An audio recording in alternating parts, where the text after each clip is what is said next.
Hey friends, welcome back to the channel. My name is Melanie and I am super jazzed to be here as always. Before we get into anything, happy spring. It is March. If you guys haven't had a chance to check out my monthly March spread, I will leave a link to the video in the description below or up somewhere here in the cards so you can check out my monthly spread for March. I am so happy that it is no longer -20 out. We've got some sunshine, which means the gravel road that I live on is an utter pit of mud. Other than that, I am so happy that the birds are back. There is some sunshine. We in it. It is spring. It has arrived. I also got a new lipstick, which is dope. Really curious if the whole lipstick industry is taking a plummet because everyone has to wear masks. Do you guys wear lipstick under masks? That's off topic. Anyway, for those of you who haven't watched my Pagan plan with me before, I have decided to divide up my bullet journal into the seasons. This allows me to track things over a longer period of time, and I made this decision specifically for springtime. So I am very excited to finally be able to share with you guys how I organize my general spring trackers that will cover 3 months, March, April, May, as well as my gardening season trackers. So how I'm going to be tracking the progress of all of the plants that I grow, as well as things like watering. So without further ado, we're gonna head over to the desk and get right into it. I've got a lot to show you. Oh, tell me about it, Ripley. Hi, you gonna help me film? Oh, thank you. Oh, thank you. Don't eat the mic. Don't eat the mic. No.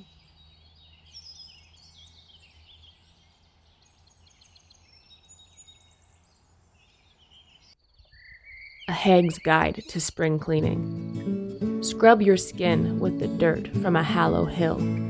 Brush your body with raven feathers and the blessings of a million hags gone before who have never given a shit about what looks nice to others. Take all the pots and pans out of your kitchen. Clean them with black salt and bring them outside with your spoons and knives. Make a racket to wake up the earth and let the neighbors know that their local hag has woken up from winter slumber. Water your garden with the tears shed by those suffering from fragile masculinity to help them grow towards their heart instead of their fear. Stitch up your worn-out clothes with the red thread of intersectionality and luck. Scare the life back into your heart by grinning so loudly in the mirror that you can see every tooth, fang, and monster song gurgling forth from the back of your throat. Go to a crossroads. Turn to the east and spit 3 times so that you never forget how to find your way back. Stain your lips and fingers with the blood of berries. Braid thorns into your hair and rub rose dust into your eyebrows. Never say you're sorry for making it to another spring. Cackle instead and celebrate the ugly bits that have kept you alive. Lace up your boots with the stories of your ancestors raging against powers they were told were unbreakable but have long turned to dust. Greet your witch and kin with right hands grasped, left hand over the heart of the other, foreheads touching. Breathe in, breathe out. Say, I fucking love you. Remember that hags like you grow like weeds and springtime will never be the same. When I saw this poem in my Wee Moon 2020 calendar, I actually had to include it. It sets such a fun and lighthearted tone to spring, and I enjoy that there's swear words in it. I'm not sure why, but I have always really just enjoyed the color of brown paper bags. So I ripped a few brown paper bags up, put it down for some funky looking texture, and then just glued the poem on top and decorated with a little bit of washi tape.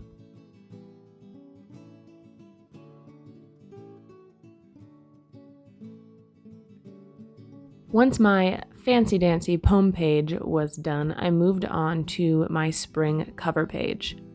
You can't have a spring cover page without obnoxiously bright flowers.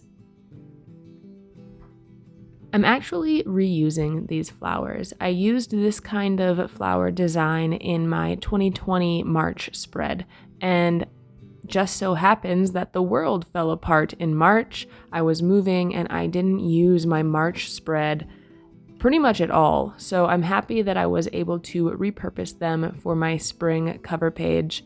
It feels a little bit symbolic of rebirth and the rejuvenative power of springtime to be smack down in the middle of March, a year from when this pandemic really started. And I get to use the same flowers again, so maybe that's silly, but I thought it was kind of cool. If you guys watched my March 2021 plan with me that I posted a couple weeks ago, you would have seen that I got a bunch of new pens. They came just in time for all of the brightly colored and inspiring spring layouts that we've got planned.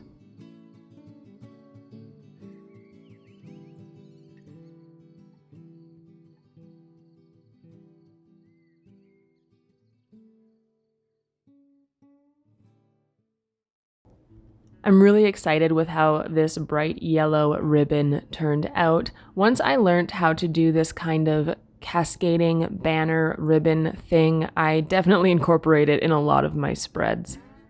It's just such a great way to do a header or to add movement or color, a lot of visual interest, if you would.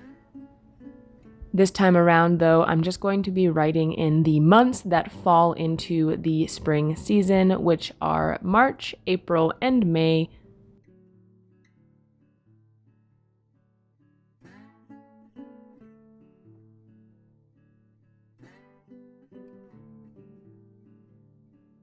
We're on to our spring project page. I wanted to use this dark green and cut out some leaves. I have such a collection of awesome textured, hand-pressed, recycled paper, and I just haven't gotten around to using it as much as I would like. So I really forced myself to use a lot of scrap paper in this layout.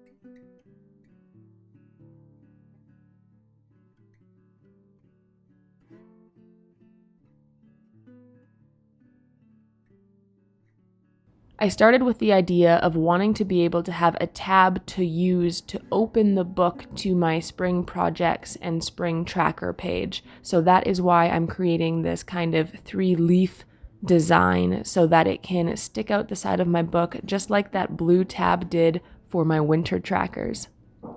I'm actually really surprised at how well this turned out and how well it worked. I needed the leaves to be large enough that I could glue them down into the book, but small enough that they still looked proportionate and like leaves.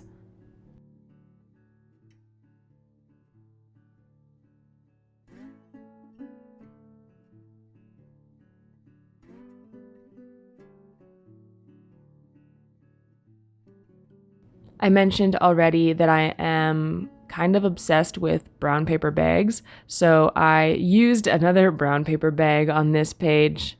I just like how earthy and unprocessed they looked.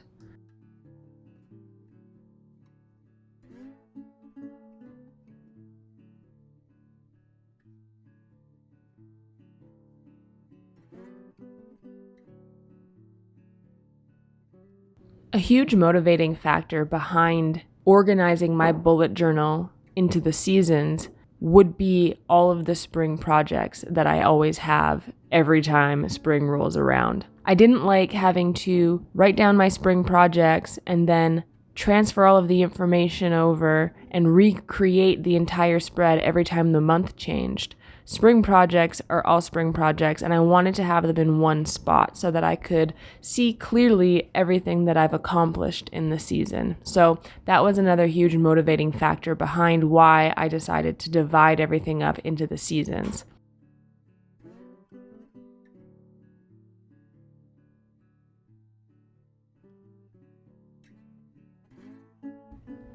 Dutch doors have been another really big theme for me in 2021. I didn't do any pretty much in 2020, so I feel like I'm making up for lost time. I really like how I can hide some of my messier notes underneath this Dutch door, but still have a room to include something pretty like this whimsical image of this girl looking at her hands. It makes me think of magical springtime things.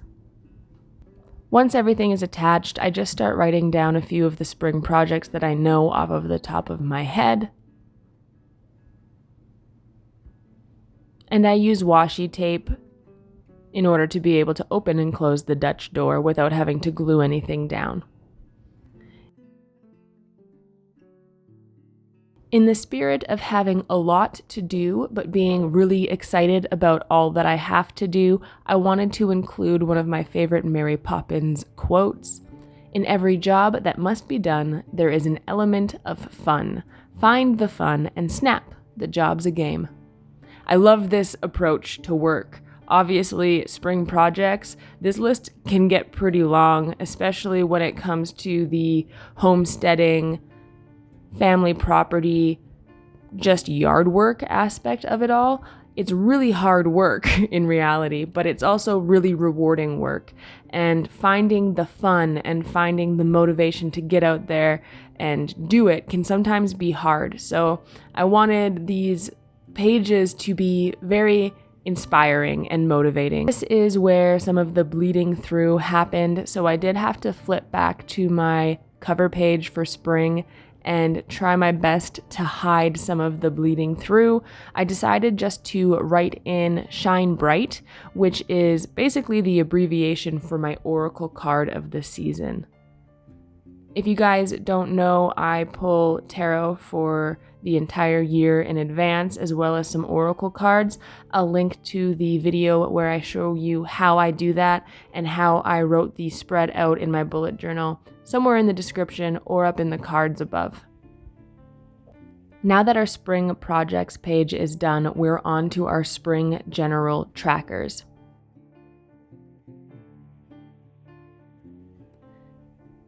I do my trackers a little differently than others in more ways than one. First of all, I do them for whole seasons, meaning I will track over the period of 3 months. So in spring, I'm tracking for March, April, and May. I also don't write down specific hobbies or tasks or activities that I'm tracking.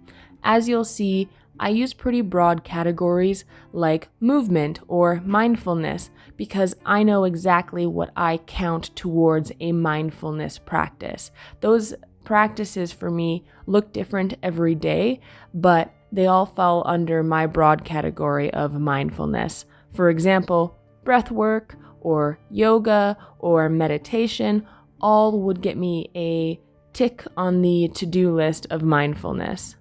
I like doing this because it provides me with the freedom to choose different types of activities and not kind of pigeonhole myself into too strict of a practice.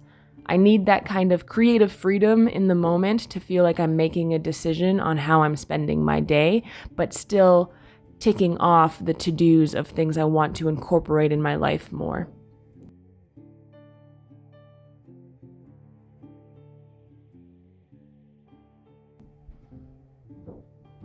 The same thing goes with movement or my YouTube.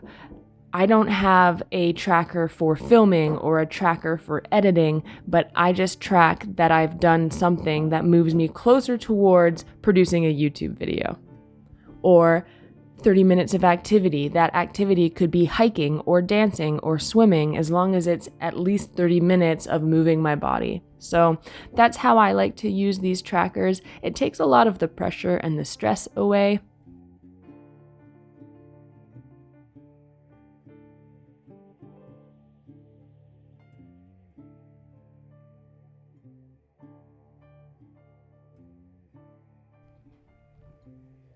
Another tip that I have for trackers is when I'm going through a season or through a month, I'll have just kind of a spot in the corner of one of my spreads where I will write down ideas for future trackers. So for example, if I bought a book on meditation and I wanted to get in the habit of tracking a specific meditation practice, I would write down that next month I want to include a meditation tracker so that when the time comes to create my next tracking page, I have some ideas stored up somewhere and I'm not just kind of stumped trying to figure out what I want to focus on for the month or the season to come.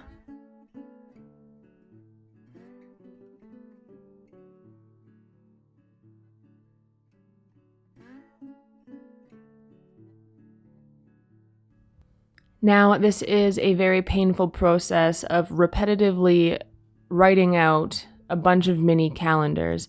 So much so that I forgot that May has 31 days. So yes, I am aware that I just totally skipped a day in May, but I decided to keep it looking pretty for now, and I will include and tag on the 31st of May once I get there. Until then, all my squares are even and it looks pretty, so you can't win them all, folks.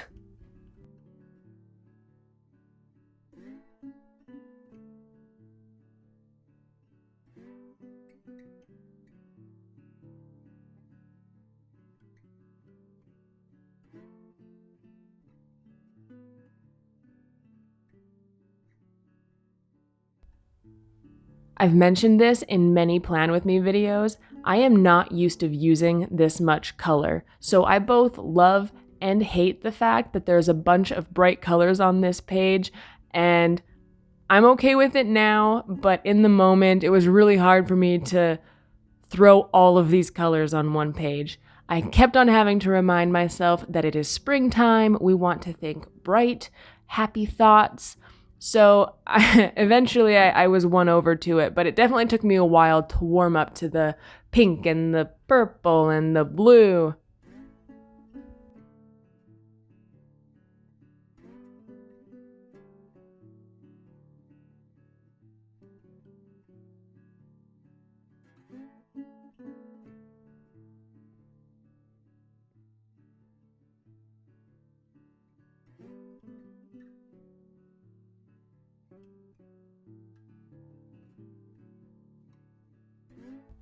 Now for the part of this entire video and this entire journal that I am the most excited about to show you.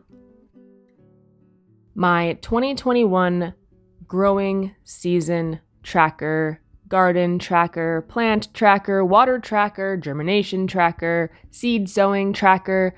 I am going to be tracking pretty much as I possibly can.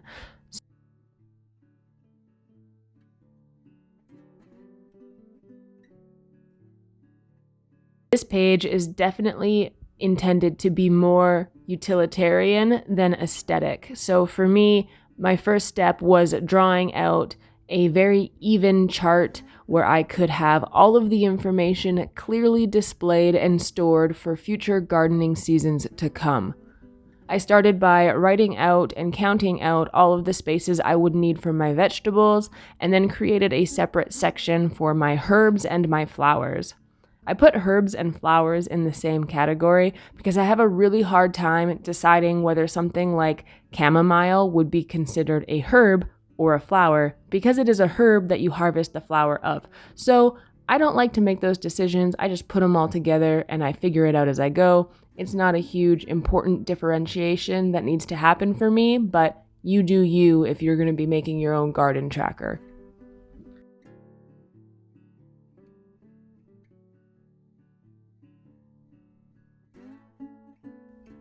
Creating a very uniform chart was important so that I could come in later on and fill it in with color. So right now I know it's going to look very plain and black and white because it is black and white. At the end of the season, this chart is going to be filled to the brim with a bunch of colors. So for now, I'm really happy with the fact that it's just clean and clear and organized so that later on I feel like I have earned the rainbow that this page will eventually be.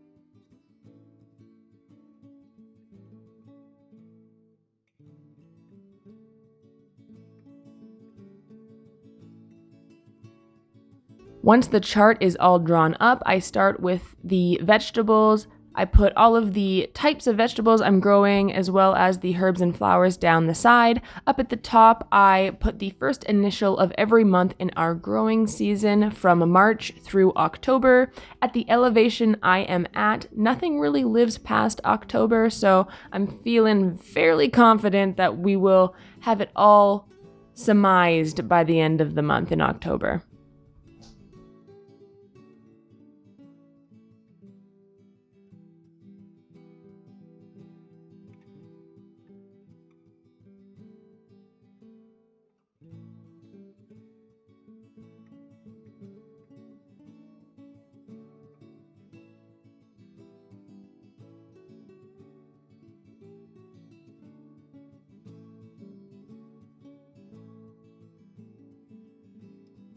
There is obviously no room for a key on this page, so on the next page I create the garden tracker key. This is where I write out what each color will represent.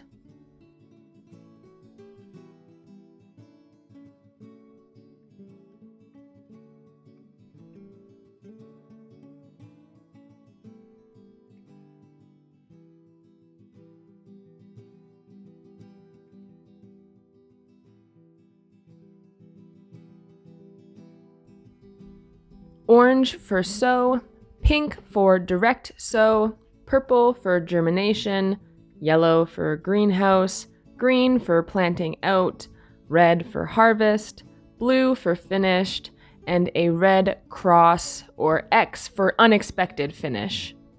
So how I'm going to use this spread is, for example, with my Tiny Tim tomatoes, I will be sowing those seeds in March, probably on the 15th. So I will color in March orange and then write 15, so March 15th in the square.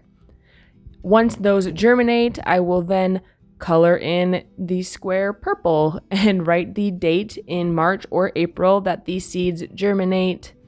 So on, so forth, subsequently with all of the other stages and all of the other plants. But that's how I'm planning on tracking all of the vegetables that I'm planting.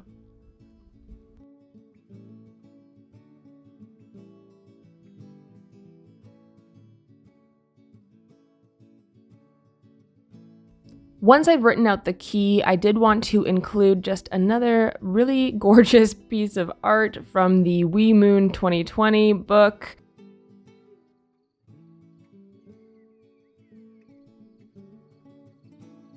I decided to do a water tracker just for the 3 months that fall under the spring season. I will create another water tracker when summer comes around because I want to be paying attention to the temperatures in summer a little bit closer. So I'm just going to have a water tracker for March, April, and May at the bottom of this page with categories for my starts, which means all of the plants I'll be starting indoors, for the greenhouse, our in-ground garden beds, as well as our raised beds.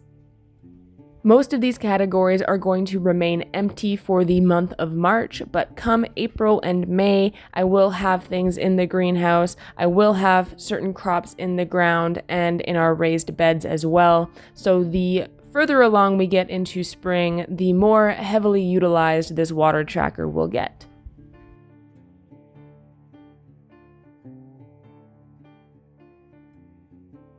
Like I said before, I want to utilize the back of this Dutch door just for some notes, for things I want to remember, for planning out some things that are coming up in summertime, and for any kind of note-taking that I don't think looks very pretty or is cluttered and might stress me out.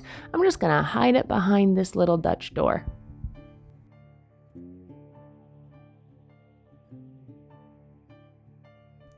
Just a final little flip through, we have the poem page, our spring cover page, our spring projects page with some notes,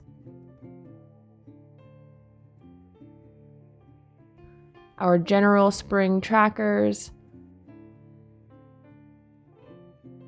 our garden trackers, and our water tracker. And then we have our monthlies. I hope you guys enjoyed my spring tracker pages. I know there was a lot of art and then there was a lot of writing, and it's kind of a little different than actually just doing a monthly spread, but I am so excited to see how useful this spread is for me. There is a lot of information I want to make sure that I record and retain from my growing season, and I'm really hoping that I can fit all of the important information into these bullet journal spreads. I would love to hear from you guys in the comments below if you have already started seeds, or if you're a seasoned, experienced gardener, how do you track your growing season? I think it's really important to know when you put things in the ground, when things come to harvest, or if something bad happens. Those kinds of details can really help you for your next season in gardening, so I would love for you guys to leave some tips in the comments below. Okay, Ripley, we'll go on a walk in a second. Let me say goodbye. Next Sunday, I do have a vlog coming up all about our seed starting day. So it turns out that our seed starting day, which would be March 15th for me in my zone, lines up pretty dang close to a new moon on the 13th. So I'm actually going to be planting seeds on the new moon, Saturday the 13th, coming up here. I have an entire new moon series where I constantly, I think in every video, talk about planting hypothetical and metaphorical seeds in your life, like setting goals and new intentions for the new moon season to come or the new moon cycle to come. And I thought it was a beautifully aligned opportunity to take my own advice very literally and plant some damn seeds on the new moon. Don't you just love when things line up like that? And I'll be sharing a vlog with you guys all about how I'm going to be doing that. And in that vlog, I'm going to be sharing a few of the varieties and talking a little bit about the seed choices I've made for this growing season. So if you are into gardening, if you want to hear more from me in regards to growing food, then by all means, make sure you hit that subscribe button, turn on your post notifications so that you can be notified when I share that vlog next week. As always, my friends, I hope you live long and prosper. Have a great rest of your day. Happy spring. I hope you get your hands in some dirt very shortly here. Bye-bye. I'll see you soon. Mwah.